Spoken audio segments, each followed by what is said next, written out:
What is up, everyone? This is the Raging Russian, and in view of recent events surrounding Blizzard, such as the release of Overwatch, the vanilla WoW servers problem, new Diablo 3 season, and the long-awaited remake of Heroes League in Heroes of the Storm, I decided to make this short video and to share with you why I have a love-hate relationship with Blizzard titles today, and Blizzard Entertainment as well, basically. So I've been a fan of Blizzard titles ever since I played the first StarCraft and Diablo. I must have been like 10 years old at that time, and I raged a shit ton because those games provided me with such a crazy ass challenge.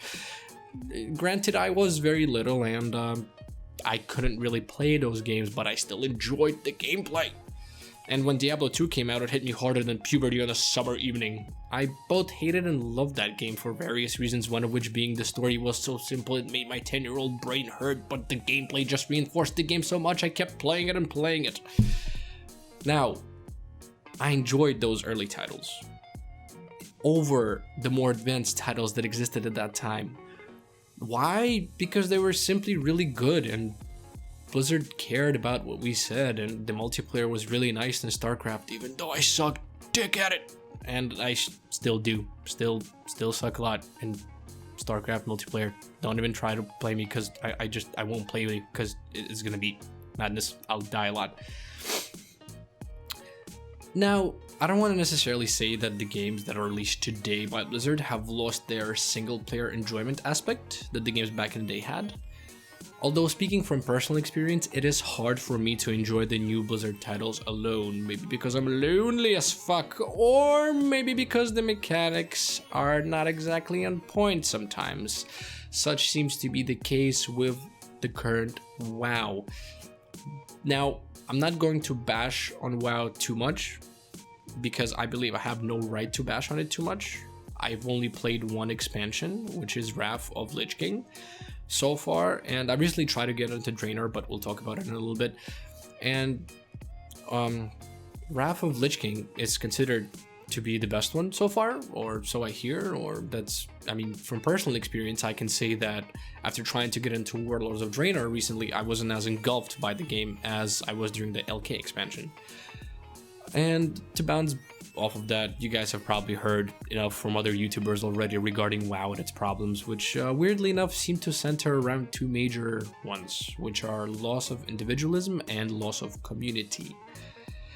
Now, to go back into those problems and to kind of expand onto them, I really want to talk about a couple of games that I love and that are recent titles that are made by Blizzard. One of those games is Heroes of the Storm.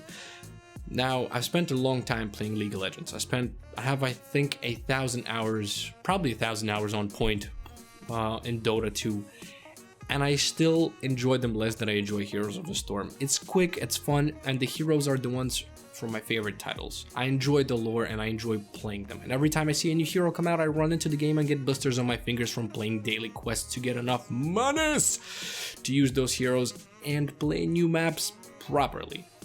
There's just one problem. Single individualism and single contribution seem to only temporarily exist in the game itself. Now, what I mean by that is that Heroes of the Storm is so team-oriented that if one person decides to rage, whether it's in the form of quitting or feeding, there's an abysmally high probability that you will lose the match. Even if I was the damn best assassino in the whole universe and Alag barred my way to the top via tier 1 Kel'Thas bombs, we would probably still lose because of that one person. I say probably because there are moments when people do in fact pull 4v5s, and I have pulled 4v5s, but very rarely does that happen in Heroes as compared to, for example, in games like Dota 2. And the matchmaking itself makes it even worse.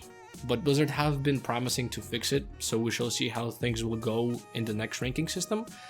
So far, it looks good from what I've seen. Looks satisfactory.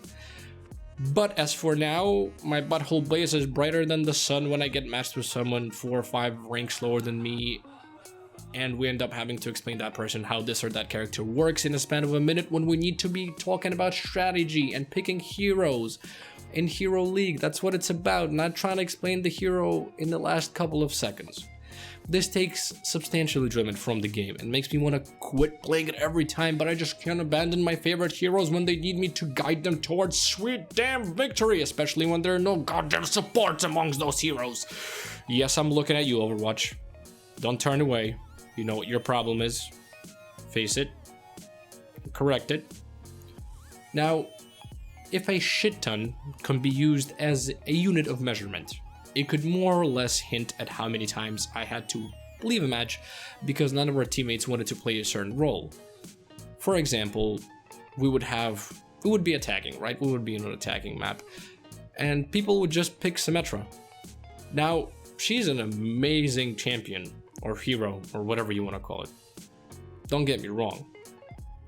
But when you ask a person politely to play a tank, or when you try to play a tank and that person immediately switched to a tank when they should have been support or something, it just leads to bad experiences.